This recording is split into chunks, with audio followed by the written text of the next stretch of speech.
Martani Desamon dengan NIM 2110022 dari kelas 1A Program Studi Akuntansi Fakultas Ekonomi dan Bisnis Universitas Nusa Cendana Kupang. Pada video ini saya akan mempresentasikan makalah penelitian saya dengan judul makalah Analisis Faktor Kemacetan Kredit oleh Usaha Mikro di Tengah Pandemi. Video ini bertujuan untuk penilaian ujian akhir semester mata kuliah Bahasa Indonesia. Di video ini terdapat beberapa menu. Yang pertama, latar belakang. Yang kedua, tujuan. Yang ketiga, manfaat penelitian. Yang keempat, pembahasan. Dan yang kelima, simpulan. Kita akan mulai dengan pertama, yaitu latar belakang. Seperti yang kita ketahui bahwa COVID-19 kini masih menjadi konsen beberapa negara. Negara Indonesia adalah salah satunya. Untuk menekan penularan virus COVID-19 tersebut, pemerintah Indonesia menetapkan kebijakan pemberlakuan pembatasan kegiatan masyarakat (PPKM). Hal ini berdampak kepada kredit usaha mikro, karena para debitur merupakan pelaku usaha mikro yang juga merasakan dampak dari kebijakan tersebut. Para debitur mengalami kendala dalam membayar angsuran. Dampak dari kendala membayar angsuran tersebut adalah kredit macet. Maka dari itu, kreditur yang merupakan pihak bank harus menetapkan kebijakan-kebijakannya untuk mengatasi hal tersebut dan mengurangi kredit macet. Hal ini perlu dibahas agar para pelaku usaha mikro yang ingin menambah dana untuk usahanya di tengah pandemi ini dapat mengambil langkah-langkah yang tepat dalam mencegah terjadinya kredit macet. Alasan saya memilih judul ini karena kredit macet merupakan salah satu dampak dari pandemi COVID di Indonesia, dan kredit macet ini pun merupakan masalah yang sedang terjadi di masyarakat. Sehingga dengan judul ini kita dapat membahasnya untuk mencari jalan solusi ataupun solusinya. Yang kedua, tujuan. Yang pertama, untuk mengetahui konsep kredit perbankan. Yang kedua, untuk mengetahui pengaruh pandemi COVID-19 terhadap kredit usaha mikro. Yang ketiga, mendeskripsikan kredit macet. Yang keempat, mendeskripsikan faktor-faktor penyebab kredit macet. Dan yang kelima, mendeskripsikan penyelesaian dan penyelamatan kredit macet. Yang keenam, mendeskripsikan cara-cara untuk mengurangi kredit macet. Yang ketiga, manfaat penelitian. Manfaat penelitian yang pertama bagi pelaku usaha mikro. Penelitian ini dapat digunakan sebagai bahan pertimbangan oleh pelaku usaha mikro yang ingin menambah dana usahanya dengan melakukan kredit pada suatu bank. Yang kedua, bagi penulis, penelitian ini untuk memenuhi nilai ujian akhir semester mata kuliah Bahasa Indonesia, Bahasa dan Sastra Indonesia, dan juga sebagai sarana untuk mengembangkan diri serta menambah pengetahuan khususnya tentang kredit usaha mikro. Yang ketiga, bagi Universitas Nusa Cendana, dapat menjadi tambahan referensi ke perpustakaan untuk digunakan oleh pihak-pihak atau peneliti lain di masa mendatang yang memerlukannya. Selanjutnya, pembahasan. Pembahasan yang pertama berkaitan dengan kredit perbankan. Kredit dalam arti ekonomi yang sederhana yaitu penundaan pembayaran, yang artinya barang atau uang yang diterima sekarang akan dikembalikan pada masa yang akan datang sesuai dengan ketentuan waktu yang ditetapkan dan yang telah disepakati oleh kedua pihak, yaitu pihak kreditur dan pihak peminjam atau debitur. Menurut pasal 1 ayat 11 Undang-Undang Nomor 10 Tahun 1998 tentang Perbankan Indonesia, kredit adalah penyediaan uang atau tagihan yang dapat disamakan dengan itu berdasarkan persetujuan atau kesepakatan pinjam-meminjam antara bank dengan pihak lain yang mewajibkan pihak peminjam untuk melunasi utangnya setelah jangka waktu tertentu dengan pemberian bunga. Berdasarkan pengertian-pengertian di atas, kredit yang disalurkan lembaga perbankan mengandung unsur-unsur sebagai berikut. Yang pertama, kepercayaan. Kepercayaan ini merupakan bentuk keyakinan kepada pemberi kredit bahwa kredit yang diberikan benar-benar diterima kembali di masa yang akan datang sesuai dengan jangka waktu yang ditetapkan. Kredit ini mempunyai dua jenis. Kepercayaan ini mempunyai dua jenis, yaitu kepercayaan murni dan kepercayaan reverse. Kepercayaan murni adalah jika kreditur memberikan kredit kepada debiturnya hanya atas kepercayaan tanpa jaminan. Dan yang kepercayaan reverse adalah kepercayaan yang tidak disertai keyakinan. Bank meminta jaminan berupa materi seperti sertifikat tanah atau BPKB. Yang kedua, kesepakatan. Kesepakatan dituangkan dalam suatu akad kredit atau perjanjian dan ditandatangani kedua belah pihak sebelum kredit dikucurkan. Yang ketiga, jangka waktu. Jangka waktu merupakan batas waktu pengembalian angsuran kredit yang sudah disepakati oleh kedua belah pihak. Jangka waktu ini ada jangka waktu panjang, jangka waktu pendek, dan jangka waktu menengah. Yang keempat, balas jasa. Balas jasa merupakan keuntungan atau pendapatan atas pemberian kredit. Balas jasa bank umum konvensional disebut dengan bunga. Yang kelima, ada resiko. Risiko ini merupakan akibat dari adanya tenggang waktu tersebut.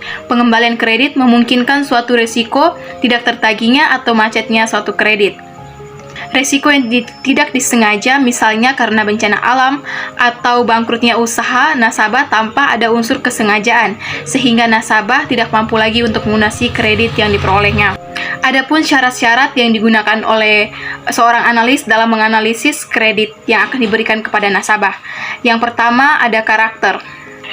Karakter ini untuk mengetahui sejauh mana pribadi dan sikap dari seorang debitur tersebut. Apakah nanti akan mampu untuk membayar kreditnya, kewajibannya atau tidak. Aspek-aspek yang dinilai dari karakter ini yaitu yang pertama, kejujuran, kecerdasan, kesehatan, kebiasaan-kebiasaan, dan temperamen. Yang kedua, kapasitas. Kapasitas merupakan penilaian atas kemampuan peminjam mengelola usahanya dengan baik, sehingga dapat menghasilkan laba sesuai dengan yang ditargetkan dan dapat memenuhi semua kewajibannya. Yang ketiga, ada modal. Pada dasarnya, kredit bank bersifat sebagai dana tambahan untuk mengembangkan usaha nasabah tersebut. Oleh karena itu, jumlah kredit bank seharusnya lebih kecil dari modal debitur. Yang kelima, ada jaminan. Jaminan ini berfungsi sebagai pengaman jika debitur tidak mampu lagi untuk membayar kewajibannya. Yang terakhir, ada kondisi ekonomi. Yang dimaksud dengan prinsip ekonomi adalah keadaan perekonomian pada saat itu yang dapat mempengaruhi keadaan debitur. Pada saat ekonomi mengalami penurunan atau dalam keadaan krisis, bank akan jauh lebih berhati-hati dalam memberikan pinjaman tersebut. Pembahasan yang kedua yaitu pengaruh pandemi COVID-19 di Indonesia terhadap kredit usaha mikro. Pandemi COVID-19 ini membuat pelaku usaha mikro di Indonesia mengalami penurunan.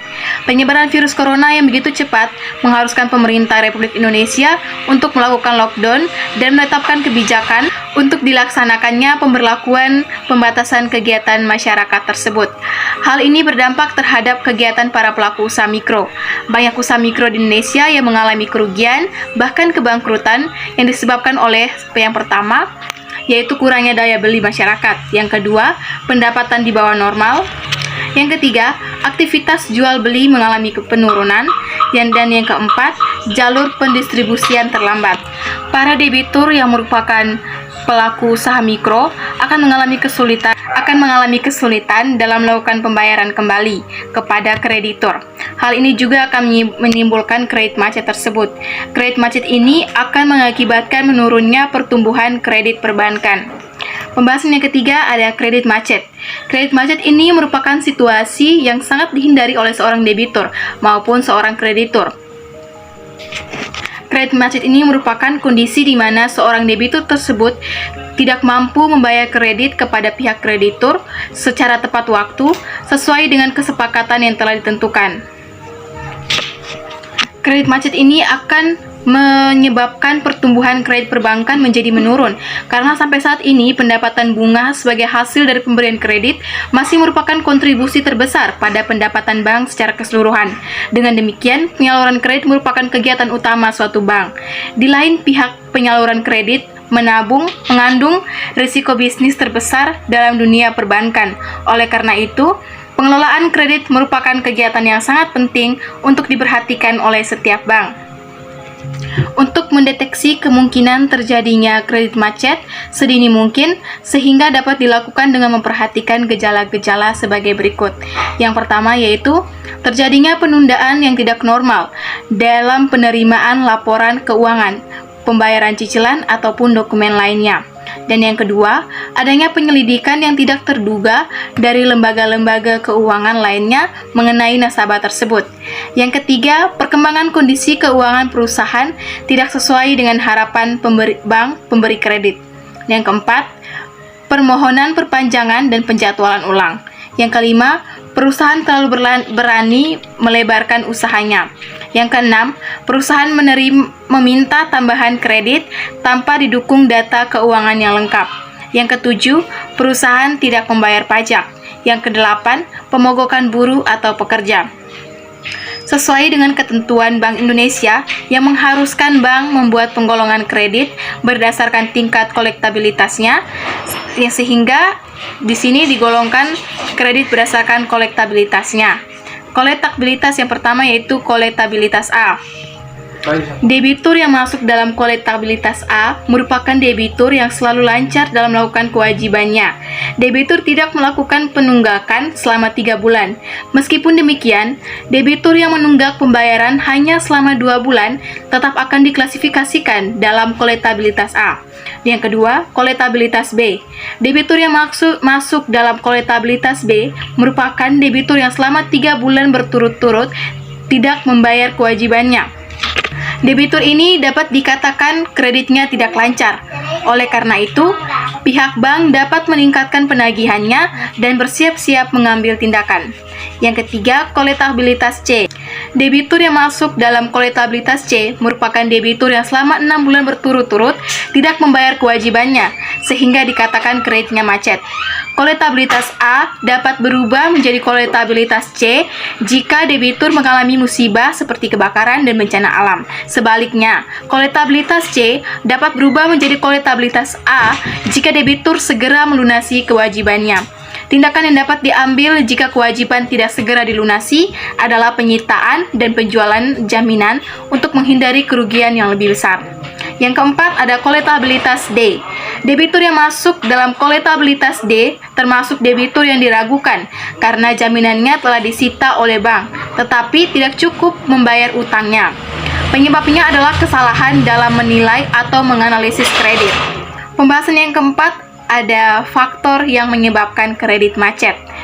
Kredit macet dapat disebabkan oleh berbagai faktor, yaitu dari pihak bank dan dari pihak debitur. Yang pertama, kita akan membahas dari pihak bank. Penyebab kredit macet dari pihak bank atau kreditur biasanya berupa kurang telitian atau kurang cermatnya petugas analis dalam menganalisis kredit. Artinya, apa yang seharusnya terjadi kurang mampu diprediksi sebelumnya. Faktor lain yaitu adanya perbuatan amoral yang dilakukan manusia, seperti praktik kolusi antara analis kredit dengan debitur. Yang kedua, dari pihak peminjam. Penyebab kredit macet ini dari pihak peminjam atau debitur terjadi karena unsur ketidaksengajaan dan unsur kesengajaan. Ada debitur yang sengaja tidak membayar kewajiban kepada bank. Hal ini disebabkan oleh debitur tersebut tidak dapat mengelola kreditnya dengan baik sehingga mengalami kerugian usaha. Sedangkan unsur ketidaksengajaan terjadi karena faktor alam dan kecelakaan. Berikut ini penyebab kredit macet yang berasal dari pihak debitur, baik dari faktor eksternal maupun internal. Dari faktor internal usaha, yaitu yang pertama faktor pemasaran. Dalam hal ini, jika dipandang dari aspek objektif, barang tersebut memang kurang baik dari segi mutu, model, dan desain. Dipandang dari aspek pelayanan, mungkin layanan yang diberikan oleh perusahaan kurang baik dan tidak ada layanan purna jual. Yang kedua, faktor manajemen keuangan. Manajemen keuangan yang kurang baik dapat menyebabkan perusahaan debitur mengalami masalah keuangan. Yang ketiga, faktor dana. Kesulitan keuangan dapat disebabkan oleh kekurangan dana atau modal untuk mengembangkan usaha. Yang keempat, faktor teknis. Faktor teknis terkait dengan teknologi produksi yang digunakan. Yang kelima, faktor manajemen. Manajemen suatu usaha yang sedang mengalami masalah, misalnya konflik, kekurangan tenaga, dan tidak efisiensinya organisasi sehingga menyebabkan kesulitan keuangan. Yang kedua, faktor eksternal usaha. Selain faktor internal, ada pula faktor eksternal, yaitu antara lain pertama, kebijakan pemerintah. Kebijakan pemerintah yang dapat mempengaruhi kondisi keuangan perusahaan, misalnya devaluasi dan revaluasi. Dan yang kedua, bencana alam. Bencana alam yang dahsyat dapat merusak alat-alat produksi yang ada dan mengancam nyawa pekerja. Dan yang ketiga, perkembangan teknologi. Pergantian alat-alat produksi, baik dari segi mesin maupun teknis, memerlukan penyesuaian. Apabila daya penyesuaian perusahaan lambat, maka dapat menghambat juga proses produksinya. Pembahasan yang kelima berkaitan dengan penyelesaian dan penyelamatan kredit macet. Berikut ini ada beberapa langkah yang dapat dilakukan oleh pihak bank dalam penyelesaian dan penyelamatan kredit macet. Yang pertama yaitu penjadwalan ulang. Penjadwalan ulang di sini adalah perubahan syarat kredit yang menyangkut jadwal pembayaran, termaksud masa tenggang dan perubahan besarnya angsuran kredit yang meliputi berikut ini. Perpanjangan jangka waktu kredit. Misalnya kredit yang semulanya berjangka waktu 1 tahun diperpanjang menjadi 1,5 tahun. Yang kedua, perpanjangan jangka waktu angsuran. Misalnya kredit yang semulanya dicicil sebanyak 36 kali diperpanjang menjadi 48 kali. Yang kedua, persyaratan ulang. Persyaratan ulang yaitu perubahan sebagian atau seluruh syarat kredit yang meliputi berbagai jadwal pembayaran, jangka waktu, tingkat bunga, penundaan, sebagian ataupun seluruh bunga, dan persyaratan lainnya. Yang kedua, penataan ulang. Penataan ulang yaitu perubahan syarat kredit yang meliputi penambahan jumlah kredit, konversi sebagian atau seluruh bunga tunggakan menjadi pokok kredit baru. Yang ketiga, konversi sebagian atau seluruh kredit menjadi penyertaan bank atau mengambil rekan bisnis lain untuk menambah penyertaan. Yang berikutnya, penyitaan jaminan. Penyitaan jaminan merupakan langkah terakhir yang dapat dilakukan oleh pihak kredit jika debitur sudah benar-benar tidak mempunyai itikat baik atau tidak mampu lagi membayar kewajibannya. Penyitaan jaminan ini dilakukan dengan menjual barang-barang yang dijadikan jaminan dalam rangka pelunasan kewajiban. Pembahasan yang keenam yaitu cara-cara untuk mengurangi kredit macet. Setiap penyaluran kredit oleh bank tentu mengandung risiko karena adanya keterbatasan kemampuan manusia dalam memprediksi masa yang akan datang, apalagi dalam situasi dan kondisi lingkungan yang cepat berubah dan penuh ketidakpastian seperti sekarang ini. Beberapa hal penting yang harus dilakukan oleh bank dalam menekan atau mengurangi seminimal mungkin risiko pemberian kredit. Yang pertama yaitu penilaian analis terhadap permohonan kredit. Setiap permohonan kredit yang diajukan oleh calon debitur tentu harus dilakukan penilaian secara saksama oleh pejabat bank. Terlebih lagi untuk pemberian kredit jangka panjang, seperti kredit investasi misalnya. Mengingat semakin lama jangka waktu kredit, maka semakin tinggi faktor ketidakpastiannya, sehingga semakin besar risiko yang dihadapi bank. Yang kedua, pemantauan penggunaan kredit. Setelah bank memutuskan untuk memberikan kredit kepada debiturnya, bukan berarti bahwa tugas bank sebagai perantara keuangan selesai sampai di situ, melainkan itulah awal mula tugas bank yang sesungguhnya dalam penyaluran kredit. Bank senantiasa harus memantau kredit yang telah disalurkannya. Apakah debitur benar-benar menggunakan kreditnya sesuai dengan permohonan semula, atau digunakan untuk keperluan lain? Lalu bagaimana perkembangan dan prospek usaha debitur tersebut? Yang ketiga, jaminan kredit. Jaminan kredit atau anggunan sebenarnya tidaklah mutlak sifatnya, tetapi perlu guna mengantisipasi kemungkinan tidak tertagihnya kredit yang disalurkan oleh bank. Di samping status dan kondisi jaminan, yang tidak kalah penting untuk diperhatikan oleh bank adalah cara pengikatannya. Pengikatan jaminan kredit ini harus sesuai dengan ketentuan hukum yang berlaku. Hal ini berkaitan dengan eksekusi jaminan apabila kelak debitur ingkar janji atau tidak mampu melunasi kreditnya. Dari paparan pembahasan di atas, saya dapat simpulkan, kredit macet merupakan kondisi di mana debitur tidak lagi mampu membayar kewajibannya kepada kreditur. Kredit macet ini digolongkan berdasarkan tingkatnya dari kolektabilitas A sampai dengan D. Kredit macet disebabkan oleh pihak kreditur yang kurang teliti dalam menganalisis kredit, dan kredit macet pun berasal dari pihak debitur yang kurang mampu mengatur usahanya dengan baik dalam segi pemasaran, dana, manajemen keuangan, serta kredit macet ini pun berasal dari kebijakan pemerintah, perkembangan teknologi, serta bencana alam. Kredit macet ini pun disebabkan oleh situasi sekarang, yaitu situasi pandemi COVID-19 yang menyebabkan usaha mikro mengalami penurunan dalam hal pendapatan, daya beli masyarakat, dan lain sebagainya.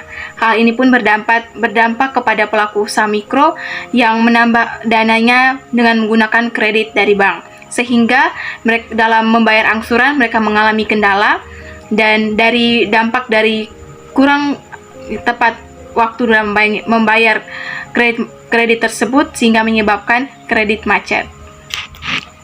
Sekian pembahasan dari saya. Terima kasih atas perhatiannya. Semoga apa yang saya sampaikan tadi dapat bermanfaat bagi kita semua. Terima kasih.